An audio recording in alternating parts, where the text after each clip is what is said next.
Welcome back to Beyond the Uniform. I'm Justin Asiri, and my goal is to help members of the military community thrive in their post-service career and life.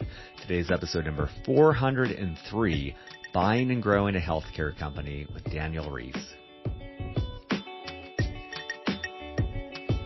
I realized I did not have the skill of creating something from scratch. I didn't have any business ideas that were revolutionary. It was almost just like I was trying to make something marginal improvement on existing service or something like that.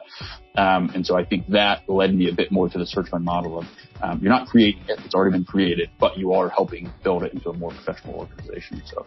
Well, my guest today is an entrepreneur, but not the type that you usually think about. We've had a couple of guests on the show who have done what is called a search fund, which is actually what I thought I was going to do most of my time at business school.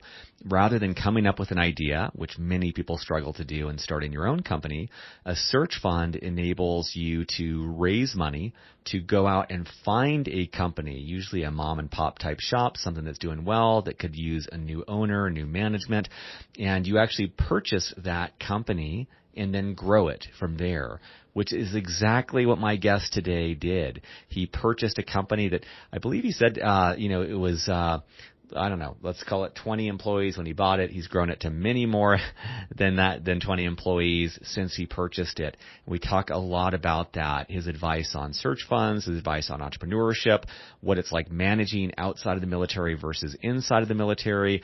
Just really a lot of great advice for those of you considering entrepreneurship.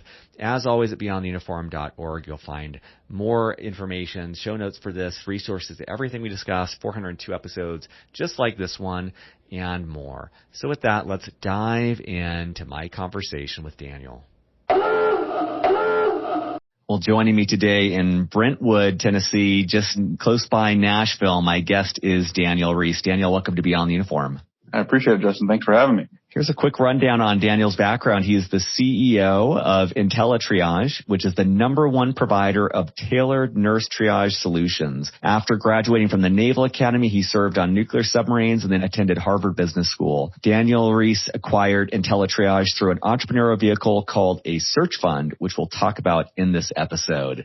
So let's start today, and we'll work a little bit backwards. If you ran into another Academy grad who said, "Hey, what do you do for a living?" How do you answer that? It's a great question. I think today I would answer it that I run a healthcare company. A year or two ago, I would have answered it meaningfully different. I think I'm in the actual company now and operating it day to day. So that's what I do. But when I was doing the search fund, it was a bit more difficult to explain. And we'll talk about what the search fund is, but could you give a sense of where's the company today in terms of just size? Any numbers you're comfortable sharing, headcount, or just something to give people a sense of the scale? Yeah, absolutely. We are coming up on employee number 100. So we're right at that century mark. I think as of today, it's like 96, but hopefully by the end of the month, we're over 100 employees. We're still a relatively small business. I mean, most of our employees are part-time versus full-time. It's about 60-40 mix of part-time, full-time. So that should give some sense of size. And when you bought the business, about what was the size of the company? So at that point, we were just under 50 total employees. Now, we needed more than that for staffing. We were a little understaffed at the point that I acquired the company, but we were just under 50. Wow. It's got to feel amazing to have doubled the company since the time of purchase. Yeah, it's been an exciting past 2 years almost, and I don't think anything can quite prepare you for making the day-to-day decisions of running your own business until you're actually doing it. But it was a really fun ride. I really enjoyed it so far, so hoping that continues. And I know I'll list in the resources, we've done a couple episodes on search funds. We'll talk about what that is, but maybe rewind the clock to business school, or even the point at which you found out about search funds and decided for this. And in particular, I wanted to talk about, I know we talked about this previously when we connected, rather than starting a search right out of business school, you actually gained some experience. And I'd love to hear about that decision and what that experience was like. Yeah, absolutely. So going back to the point I found out about search funds, because it was a completely foreign concept to me and was super intriguing from the moment I heard about it. So I found out about it at my first year of business school. I connected with a guy named Jim Southern, who was one of the founders of Pacific Lake Partners, who is now my lead investor in this deal. Really appealed to me because it sounded like an interesting way to get motivated and kind of people who otherwise may not be drawn to small businesses into the small and medium business size community. So my family business was this SMB, as they're called, small to medium sized businesses. And I worked there for a period between my military service and my business school actually starting. And I was only there about 6 months, but it was just amazing to me the kind of things that someone who is thinking creatively and not in the day to day can do to a small business and to help it grow and be successful. So I didn't want to go back to my family business, but I thought that this area of small to medium sized businesses and operating and running one of those was really interesting to me for my career path. So that's kind of how I got sucked into the search fund community. From there, it was just really meeting a bunch of the different people in the community, whether that was at business school or at conferences, and just kind of fell in love with the community of people. Really, it really feels like a tight-knit community that everyone wants to help each other and doesn't feel that competitive, even though it can be a little bit, and just kind of got sucked into wanting to do one. Now, to your point, right after business school, I was pretty intent on doing a search, but then I kind of saw something that I at the time considered a bit more attractive. So there's a firm, or it's called Garnet Station Partners. They were managing a company called Cambridge Franchise Holdings. There was two guys, Alex Sloan and Matt Perlman from HBS, a couple years, maybe a few years ahead of me, who had bought, I think it was 13 Burger Kings while in business school, and started operating them and then started to consolidate them. And they were just growing like wildfire. I mean, it was kind of crazy how quickly they were building and buying new Burger Kings. And they kind of gave me the pitch of, doesn't sound like you're going to enjoy the search process of the search fund. Feels like you really want to run a business, which is what I wanted to do. So come do that for us. Let us search for the companies for you to buy, and we'll turn it over to kind of different managers. And the goal was for me to be an operating partner there at some point. But even then, when I got there, it just felt like I was still working for someone else, and great guys. They did really well on that investment and then a lot of other ones. But it just felt like I really wanted to be running my own business, not running the business for someone else. So that's when I decided to launch the search fund. How long were you there again? So I joined right after graduation in June and then launched my search fund the next June. So I was there right around 11 months. And what was your life like during the search? If you could kind of paint the picture of, and remind me again how long it took for you to ultimately find the company that you were going to purchase. Yeah, so as far as length of time goes, it took me from June of 2018 until we closed in November of 19. Okay. My first conversation with Susie, who was the founder of IntelliTriage, was in December of 18. So about 6 months after I launched the search. Wow. And my search was a little bit different. I launched like June 6th of 2018, had my first child June 26th of 2018. So it took about a month off, but met Susie pretty early in my search, and then it just took a little bit of time to cultivate the relationship and learn enough about the industry to really feel comfortable acquiring IntelliTriage, because it's a little bit outside the normal search fund model as far as the type of business it is. And so maybe share how you met this business owner, but also just kind of what was your day-to-day life looking like during that search period? Yeah, during the search, it varied quite a bit. I would say that there's kind of a few buckets that you spend most of your time while you're searching.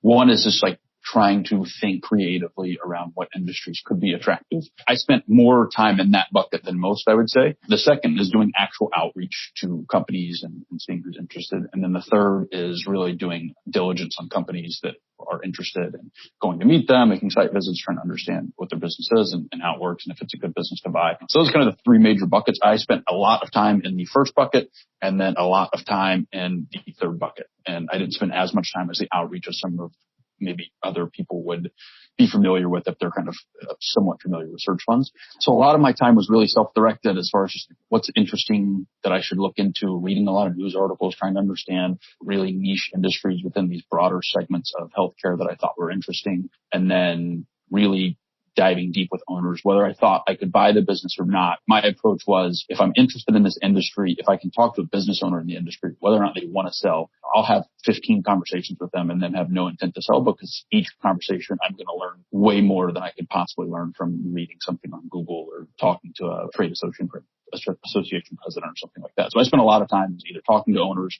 talking to vendors, or talking to customers in the space, or researching the space more generally.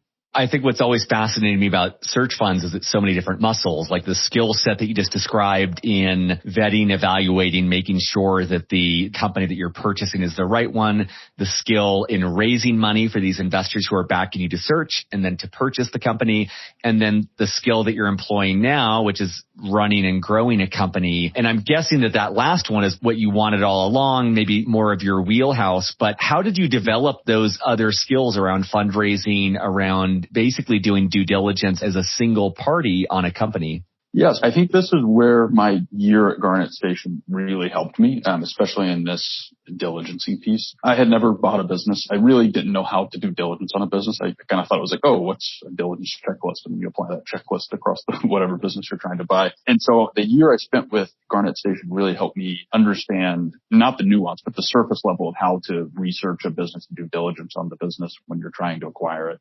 I mean, people in private equity or banking could go 10 layers deeper than I could go, but really, for me, it was just trying to understand the first or second level of information that I could get and process to make it attractive. On the fundraising side, I want to say that it's not a skill set that's like that difficult. I think if you have the appropriate background, the money just kind of tends to be there. So if you went to a good business school, especially if you're a military person or a veteran, you just have this kind of belief in you that some other people don't have because you've already led teams, because you've already, you're in some ways you're in the people business of managing people. And that's a lot of what running a company is really just managing your team. So I think that fundraising part was a skill that just kind of, there is some salesmanship to it, which I think I had a little bit of background with my family business being a sales organization.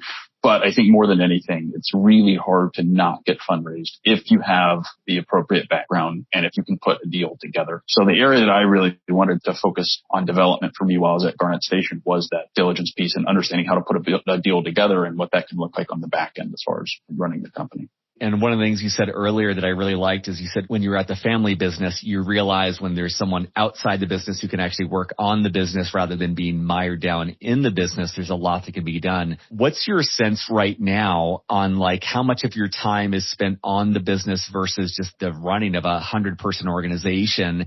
And is there anything that you do to try to carve out more time to be in that creative space, to be thinking bigger picture than just the day-to-day that's so, gravitational pull to just get things done? Yeah, so I think that is my biggest weakness as someone who's managing a growing business, which is I find myself getting inundated with the day-to-day a lot. I'm a pretty detail-oriented person, and so I can get caught up in something that doesn't necessarily, I should spend 15 minutes on, not 2 hours on some piece of data or something like that I really want to understand a trend on. It's become more evident this summer than ever before. We brought on an intern from MIT Sloan School of Business who is working with us this summer, and she has just been a complete rock star because she's not inundated with the day-to-day. And so it's become really evident to me of like, hey, I do need to take a little bit more of my time and focus on the larger strategic vision and kind of the big picture versus the really nuanced stuff. It's also something my team needs to do a little bit better at.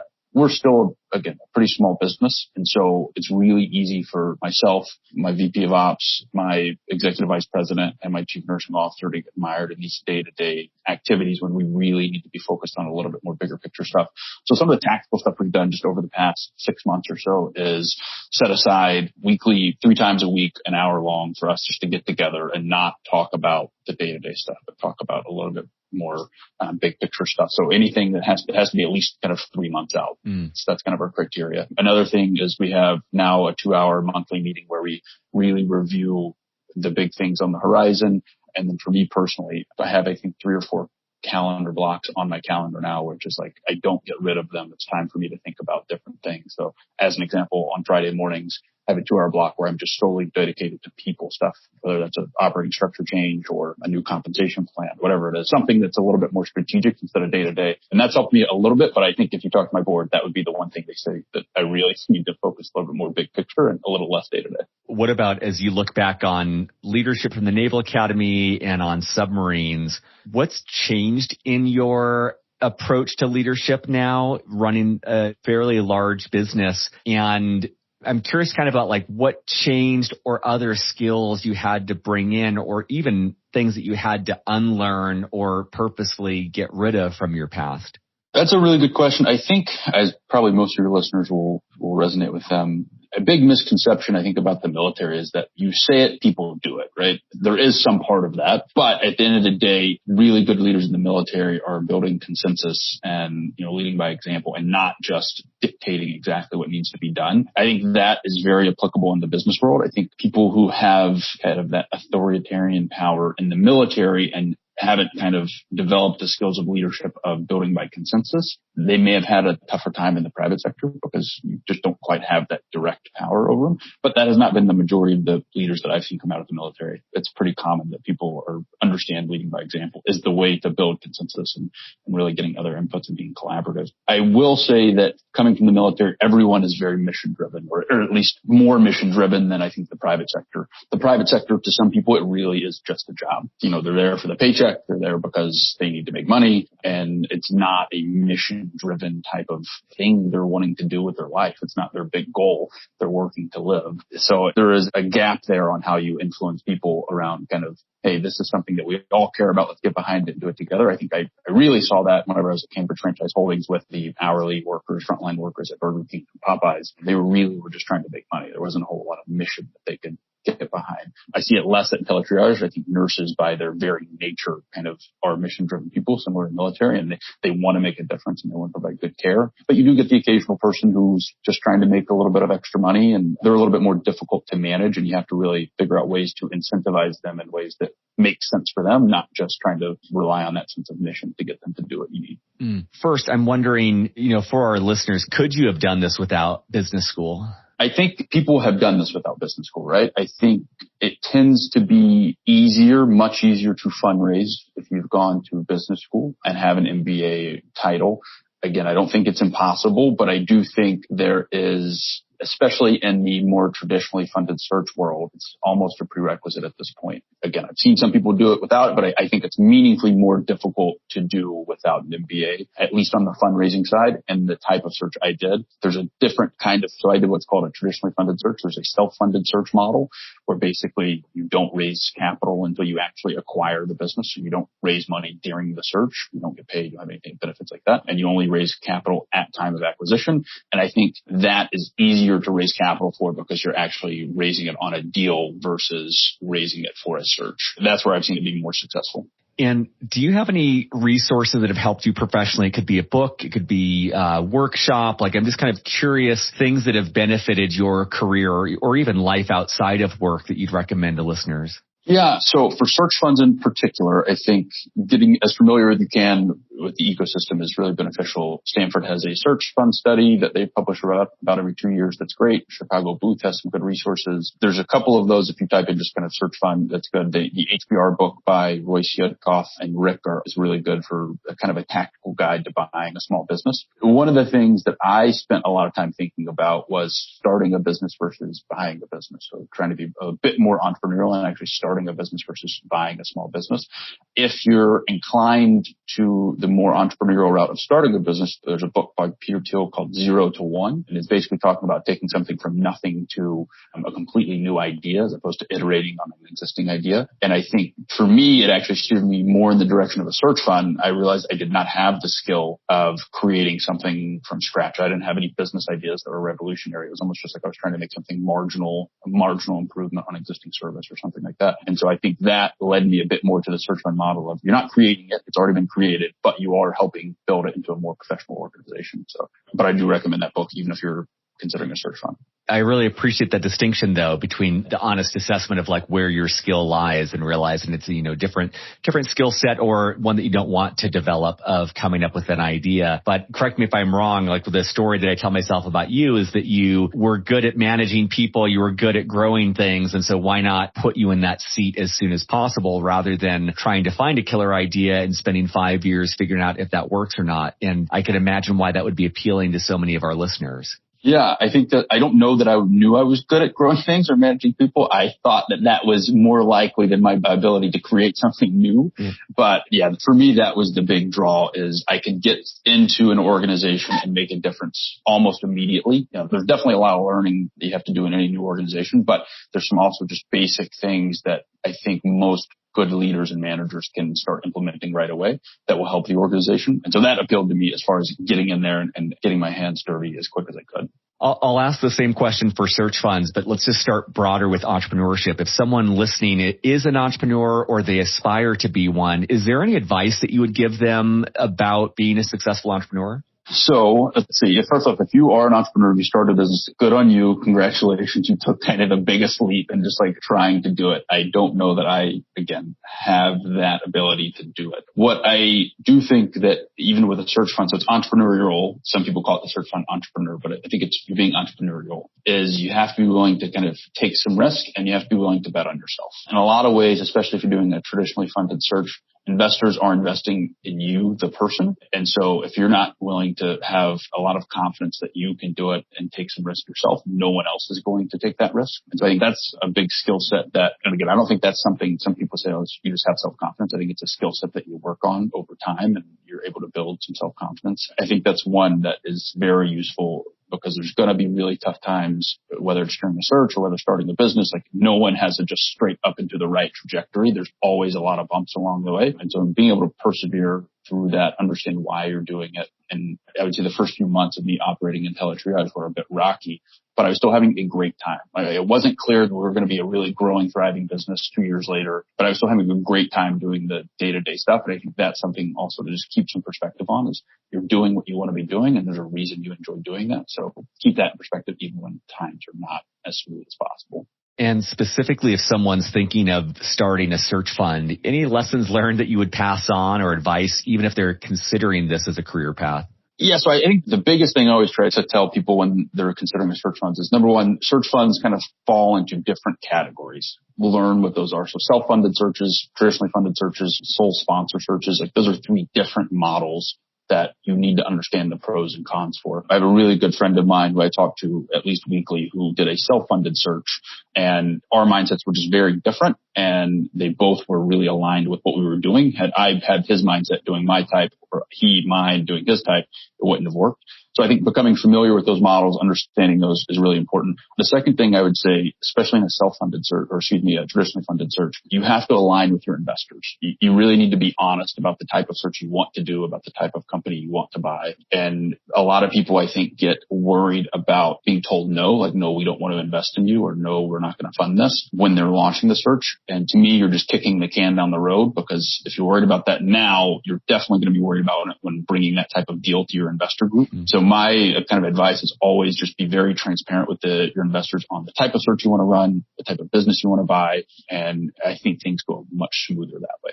That's great. What advice do you have about the decision between going it alone, as you've done, versus with a co-founder or even several co-founders? Yeah, or partners, I should say. I had a very specific type of search I wanted to do. And I think that if I had a partner, we probably would have had a little bit of conflicting ideas on how that should operate. So to me, it just made sense for me to go at it alone. I think one of the biggest things that I heard in business school was like doing a search can be really lonely. And so that's oftentimes why people sometimes get a partner. Number one, it feels a little less risky if you have another person in there with you. And I think some of the data shows it is actually a little less risky. But number two is it gets really lonely. I had a wife that we'd been married for 7 or 8 years whenever I launched the search, and I was having a daughter. Like I wasn't worried about that part of my life, the social part, or feeling lonely during the search. And I also had a lot of buddies doing search during the time. So I could call Mike 5 days a week if I wanted to, and we'd chat for 30 minutes, and it was like I had a partner. So I think there's ways that you can kind of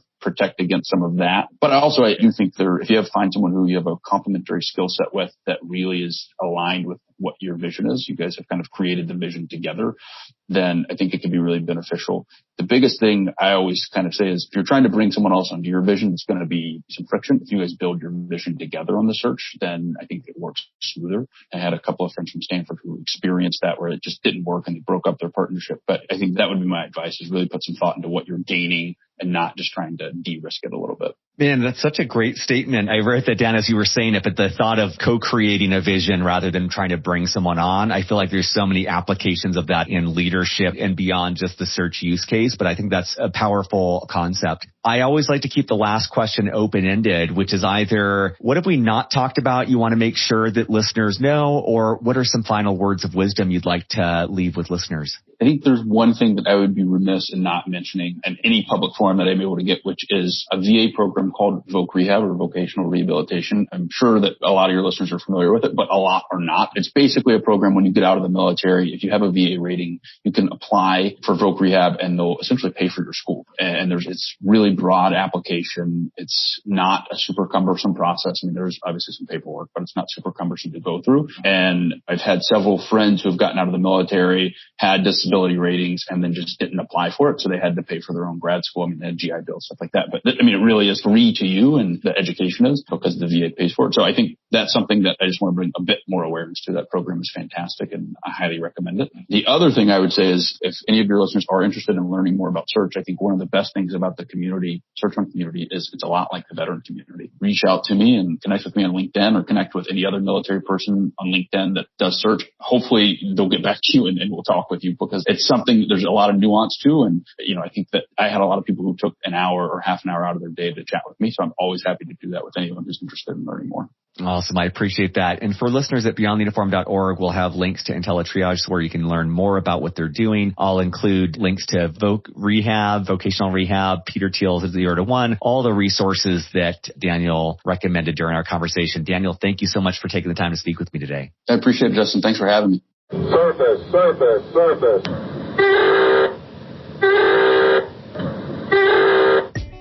Beyond the Uniform is written and produced by me, Justin Asiri, with the help from our Chief of Staff, Steve Bain, our editor, Lex Brown, and our Head of Social Media, Janelle Hanf.